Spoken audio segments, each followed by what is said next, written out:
Aquí está.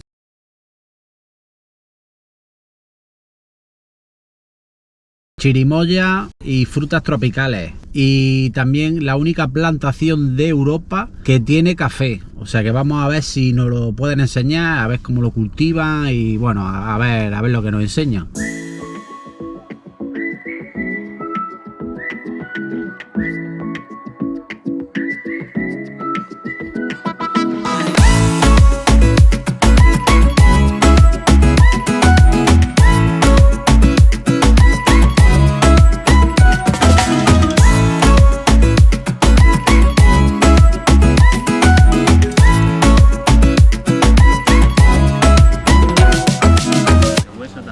Está seleccionado porque ya tienen más o menos, sabemos cuál va mejor aquí o no.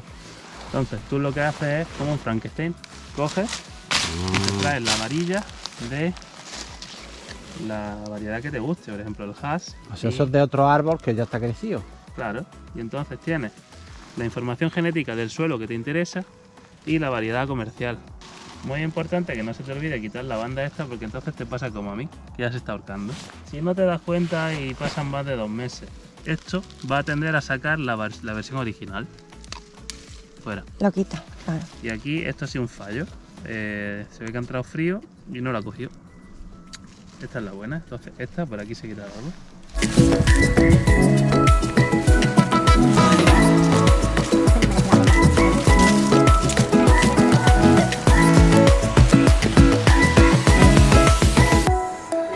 Mi padre empezó lo que es la plantación hace 45 años. Fue de los primeros que plantó mango, sobre todo. Aguacate sí había algunos intentos de Sarasola y otros ingenieros. Y mi padre estaba estudiando en Gran Canaria, no, en Tenerife, y se trajo un container de aguacate y mango. Lo repartió entre todos sus amigos y le dijo, vale, pues si queréis frutar, dadme el hueso. Desde Extensión Agraria del Ministerio le dijeron que el aguacate y el mango, eso es taxativo, no tiene futuro en este área. Año 75, si te faltan grados vas a perder tu tiempo y tu dinero, fíjate lo que salió. La producción de una finca empieza a partir del 5º, es escalable, sí. Y en el 8º le metieron fuego. Ostras. Vino un pastor y se cargó la finca. Entonces pues no hemos vuelto por aquí hasta 2016. En 2016 quería tener mis propios, me certifiqué como barista en café, Sí. y quería tener mis propios granos de café de kilómetro cero. Entonces había estado en Canarias y hice una formación, ¿no? Y una de las actividades era recoger café de una plantación. Claro, yo al ver los granos, miro para arriba, veo un lichi, veo un mango, un aguacate. Digo, Dices lo mismo. son lo mismo. Sí, claro.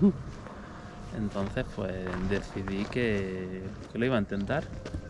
Me arranqué, puse unas macetillas y le puse la terraza a mi padre llena de cafetos.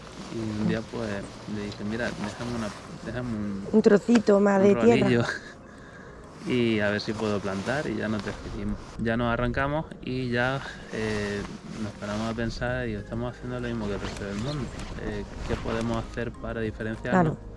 Y para hacer algo realmente bonito, ¿no? Y ya pues nos arrancamos y empezamos a incorporar distintas variedades, lichi por ejemplo, la papaya, la guayaba, y hoy tenemos hasta 30 variedades diferentes de cultivo. Pensaba que el lichi era de origen chino.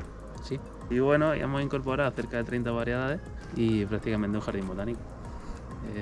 Esto nos permite tener un ecosistema mucho más rico, porque no es un monocultivo, y también nos permite tener fruta durante todo el año, porque no solo es que tengamos una variedad de aguacate, sino que dentro de las variedades hemos diversificado para tener hasta 7 variedades diferentes de aguacate, unas 6 de mango, y de chirimoya tenemos 5. La parte esta son cañas de azúcar. No sé si sabéis que la caña ha estado durante 2000 años en esta zona. La trajeron los romanos, después los árabes le dieron otro tratamiento, y en 1820, creo que fue por ahí, se creó la primera fábrica de azúcar en España. Sí. Que fue aquí en Almuñécar. Que tenemos caña de azúcar en homenaje a mi abuelo, que fue el último azucarero industrial de Almuñécar. La cerró en 1956 y bueno, está teniendo bastante auge, ¿no? Ahora el tema de hacer tu propio ron en la zona de Salobreña. Mucho. A mí quizás es la fruta que más me gusta. Papaya. ¿Cuánto le queda? ¿Cuánto? No mucho, ¿eh? ¿No? Eso le queda 2 o 3 semanas. Aquí tenemos nueces de macadamia, no sé si las conocéis. Sí. Están muy duras, tienes que partirla con la piedra.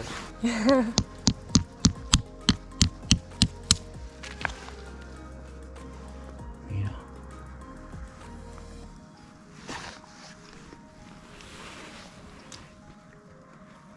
Está buena. Es la nuez más nutritiva del mundo, parece. La nuez de macadamia es curiosa, ¿no? Porque tú no recoges el fruto, se cae cuando está maduro, o sea que lo único que tienes que hacer es Recogerlo del suelo. Sí, uno de los ramos. Ostras. ¿Qué, es un tipo de variante o algo? Es una variedad diferente. Esta tarda como el doble que la otra en madurar. Esto es, digamos, esto es como el vientre de la platanera y estos son los pequeños bebés que se van a polinizar. ¿Qué haces con todo lo que los frutos que te dan? O en general todo. Las vendo online. Ah, las vendo Ah, online. online. Sí. O sea, y tienes tu envío y todo. Sí, enviamos de lunes a jueves. Toda la Pues- península y Francia y Alemania. Esas son casitas para los insectos. Ah, para los insectos. Sí. Porque en esta finca en particular hemos visto que tenemos una población muy grande de abejas. Oh. Esto es muy bueno para la polinización, pero la abeja al parecer es muy territorial. Ah, allí, ¿no? Sí. Y entonces pues también le damos pie, ¿no? Tenemos cubiertas vegetales en los farallones, reciclamos un poco lo que es los restos de poda y le damos cobijo a algunos insectos para que también tengan su sitio, ¿no? Y Claro. se puedan resguardar.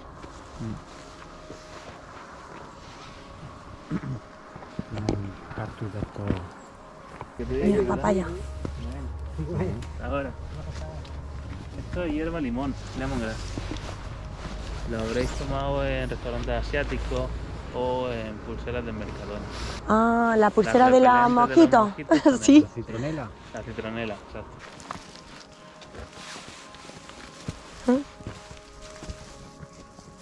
Este es el plátano guineo o enano canario. El típico canario es este. Ahí sí. Ese es el canario. Entonces, no sé si sabéis que en el 1960 el plátano tal y el estándar del plátano se extinguió. Hubo un hongo en Panamá y se cargó todas las plantaciones de, Pues solo había en Panamá. bueno, toda Latinoamérica, ¿no? El problema es que un plátano no es como un aguacate que coge una semilla de la planta. Los plátanos lo que hace es que coge uno de los hijos, lo corta y lo planta contiguamente o en otro sitio. Entonces, Sí. eso significa que son genéticamente iguales. ¿La fruta del dragón? Sí. Oh, mira, Aquí tienes. Aquí mira la qué vemos. bonita. Esta es una de las alternativas al aguacate y a los frutos tropicales que podemos tener en la zona porque consumen 1 litro al día. Le hemos hecho la estructura porque, claro, esto al ser un cactus pues tiende a Claro. desarrollarse como como un chumbo. Es un chumbo. Es un chumbo asiático, básicamente, sin espinas. Y luego hay una cosa curiosa y es que la polinización en su hábitat natural la hace un murciélago. Ah. Y ese murciélago solo come frutas y flores. Ujú. Ese murciélago no existe aquí. ¿Y entonces quién la hace? Yo. Tú eres el murciélago. Yo soy Batman. Por las noches, ¿no? Ahí. Sí, entonces las abejas están despiertas hasta que hay luz. En verano eso se traduce a las 9:30 más o menos. La flor, que queremos que le hacemos la estructura precisamente porque queremos que se quede en esta zona, no mucho más arriba ni abajo, la flor se abre una noche y esa noche si no la poliniza la pierde. Ya. Entonces comienza a abrirse a las 10 de la noche. Entonces, Entonces, que está súper pendiente. sí. Yo, por ejemplo, vengo, saco el polen de todas las flores que están abiertas esa noche y luego vas dándole uno a uno a todas las flores con el polen del resto. Tienes que mezclarlo porque debe haber polinización cruzada. Y tienes que te tiras un par de horas largas. Cuando Eso lo tienen hace 2 un día, años. porque no, pero cada una se abrirá un día diferente, ¿no? Suele tener un patrón, van con la luna. Pero que sí que... Sí, que una se te abre hoy y otra mañana. Exactamente, y no, pues no es previsible, no puedes programar la polinización. Qué grande. Eso será ¿Eso están ya a Eso punto? está ya para comer. así. Ah, mira. Vamos, vamos, toma. Buen Medio mangaco. kilo tranquilo. ¿Sí? Sí. ¿Está blandito? Sí, sí, Pues sí. esta Está en noche. su punto, vaya. Arriba esta noche. Sí, está para comérselo. Oliéndolo.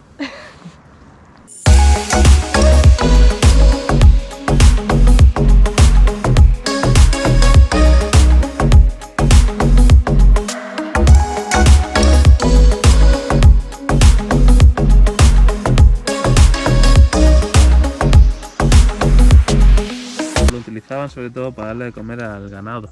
Ah, Pero ahora se ha puesto de moda y es un superalimento. ¿Sí? Dicen que es un sustitutivo del cacao. Entonces se ve que lo trituran y le añaden pues, azúcar o algún tipo de aroma. Y los veganos sobre todo están utilizándolo para eso. Yo, ¿eso qué parte es? O sea, esta es la vaina entera. la Lo que vaina. utilizan es la vaina. Pero luego tiene otra aplicación que es, yo por ejemplo tenía una heladería Sí. y para hacer un helado, el helado al fin y al cabo es como la mayonesa, es una emulsión. Tú lo que haces es unir agua, aire y grasa. Cuanta más grasa tenga, más textura cremosa tendrá. ¿Qué pasa? Que si te habrá pasado, sacas, metes el helado, cristaliza y la textura ya es como más áspera. Bien, pues esto es el mejor emulsionante que existe, es natural, el E410. Goma garrofín. Esta ha sido durante cientos de años el estándar para pesar los diamantes y el oro. Entonces las semillas siempre pesan lo mismo. De ahí viene la palabra quilate. Ah, Eso es un quilate. esto es chirimoya. Estos son chirimoyas, fíjate en los troncos. ¿Qué tiempo, cuando, No, para La, primavera? la temporada es ahora. Ah, sí. Sí, bueno, la natural es ahora. Sí. O sea, los chirimoyas que ves ahora son de polinización natural. Puedes encontrarlos en la Vega de Montrillos, por ejemplo, en agosto, que son de polinización manual, o incluso también en abril, que son también manuales. Mira este, qué chiquitillo. Bueno, ya esos son Sí. más pequeñillos. Un nido de pájaros.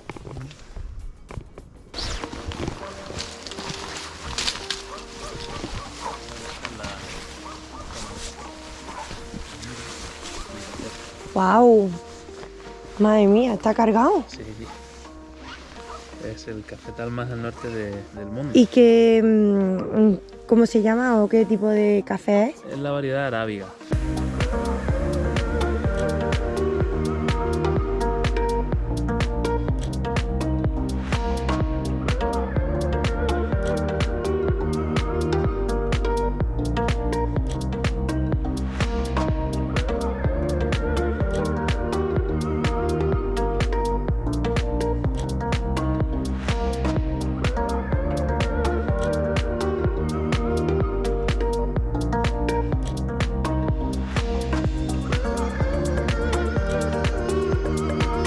No comen nada, ¿no? Está buenísimo. Es que me parece el sabor diferente totalmente. Te he dicho. Es que yo cuando los como en los supermercados no me hace mucha gracia.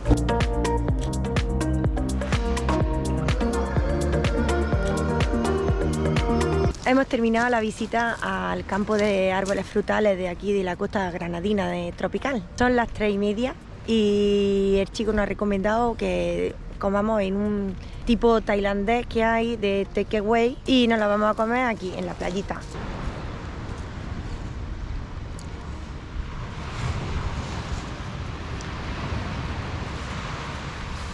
Tenemos aquí a la Paloma comiendo tallarines estilo tailandés.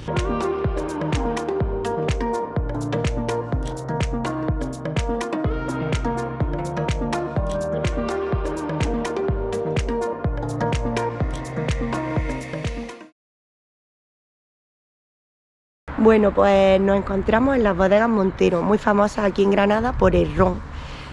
Y vamos a hacer una visita guiada que es gratuita. Son todos los días menos los domingos.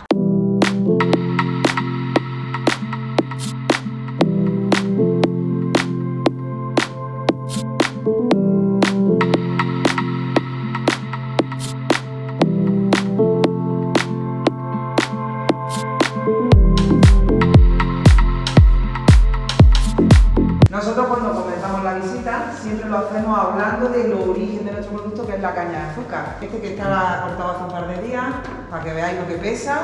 La caña de azúcar es originaria de Papúa Nueva Guinea, la otra punta del mundo, al lado de Australia. Y desde allí fue viajando, atravesando distintos países hasta llegar a África. Fueron los árabes quienes la trajeron aquí a la península. Por esa razón es por la que llevamos unos 1200 años trabajando con la caña de azúcar aquí en España. Y luego fue Cristóbal Colón quien se la llevó a América en su segundo viaje. Todo el mundo piensa que la caña de azúcar viene de Cuba, esa es la respuesta habitual, ¿vale? Pero no, primero llegó aquí y luego la llevamos hasta allí. Y no queda ninguna plantación de caña. Cuando yo digo que no quedan plantaciones de caña me refiero como explotación, con rendimiento económico, porque nosotros, por ejemplo, sí que tenemos caña de azúcar plantada aquí justo detrás de la bodega, pero nosotros la utilizamos solamente para poder mostrarla. Esta es una condensadora de vapor, que para explicarlo de una manera bien simple, imaginaros que es como si fuésemos a cocinar ese zumo y esto fuese una olla express o algo así, ¿vale?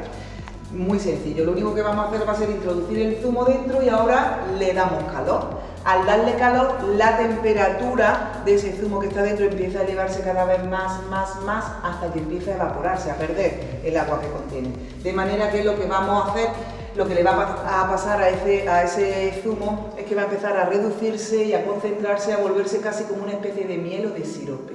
E incluso aquí dentro de la tacha van a empezar a formarse los primeros cristales de azúcar. Va a comenzar lo que se llama la cristalización.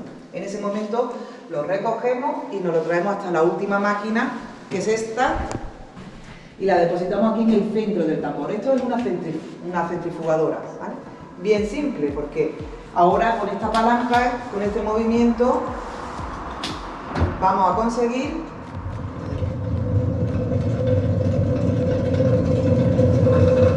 separar la parte sólida de la parte líquida. La parte sólida es la parte cristalizada, o sea, el azúcar. Esa se nos va a quedar justo aquí en el centro del tambor. Y ahora el resto del líquido que no ha cristalizado se va a ir filtrando a través del orificio muy pequeñito que tenemos aquí en los laterales del tambor y lo va expulsando hacia afuera. De manera que nosotros lo único que vamos a hacer ahora va a ser separar ese azúcar y vamos a recuperar de nuevo el resto de ese líquido que no ha cristalizado, porque resulta que nos lo podemos llevar de nuevo a la tacha, permite una segunda cristalización. Esto está en nuestra materia prima, sin esto nosotros no podemos hacer ron. Y resulta que siempre hemos necesitado importar la melaza de caña de otros países. ¿Por qué tenéis ese logo? Os he dicho que Tío Paco hizo un viaje a Jerez, se fue para allá en 1963. Las bodegas de Jerez son inglesas. Entonces imaginaros, Tío Paco allí aprendió un montón de cosas, decidió comprar las botellas, las etiquetas y quiso que le diseñaran el logo. Entonces imaginaros esa persona que trabajaba en el marketing de aquella época, que pensó que Montero, que era el nombre de familia, el apellido, era lo mismo que Montería. Una montería es una cacería, pero si era inglés y vas a pintar una cacería, lo que pinta es eso. De esa, os he dicho hace un momentillo que Tío Paco hizo ese viaje para Jerez. Y allí, fijaros, lo que Tío Paco siempre decía, si esta gente de Jerez con este método hace ese vino tan bueno, que todos sabemos que el vino de Jerez es famoso en el mundo entero de hace siglos, ¿verdad? Pues decía, pues yo que en mi casa tengo la mejor materia prima, puedo hacer un producto excelente. Y decidió comprar allí todos estos toneles que estamos viendo, que son de roble americano. La principal diferencia que tenemos nosotros con el resto de la bodega es que Tío Paco decidió comprar los toneles nuevos. El método que nosotros utilizamos aquí para elaborar nuestros rones se llama criaderas y soleras. Van a ser soleras todos los toneles que están colocados más cerca del suelo y el resto que hay por encima, criaderas. Y nosotros tenemos aquí 3 criaderas, la primera, la segunda y la tercera. Solamente haciendo una cata olfativa, él sabe distinguir cuando la calidad de este ron es perfecta. Coger la copita que vamos a hacer la cata. Mirad, generalmente se empieza que si a ver el color, sería lo primordial. Lo que pasa es que es verdad que aquí no tenemos ni fondos blancos ni luz suficiente para poder apreciarlo. Entonces pasamos a la cata olfativa. Cata olfativa aquí, nunca aquí. Si le metemos la nariz nos pega un alcoholazo de 40 grados que nos tumba, lo único que olemos es alcohol. Primer trago complicado, 40 grados, completamente seco y los españoles no estamos acostumbrados a beberlo así, ¿vale? Ahora, después de haber hecho este primero, vamos a repetir el segundo. Nosotros utilizamos para hacerle un guiño al método que Paco aprendió en Jerez. Ahora más o menos, depende de los que gente, claro, condensales o... Pero este está bueno. Hemos comprado una botellita de ron pálido, mejor ron del mundo.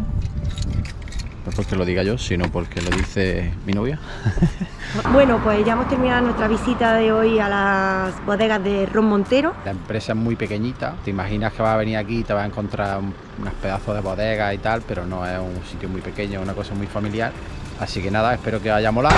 Nos vamos muy contentos y nos vemos en el próximo vídeo, así que si os ha gustado... Dale like, suscríbete.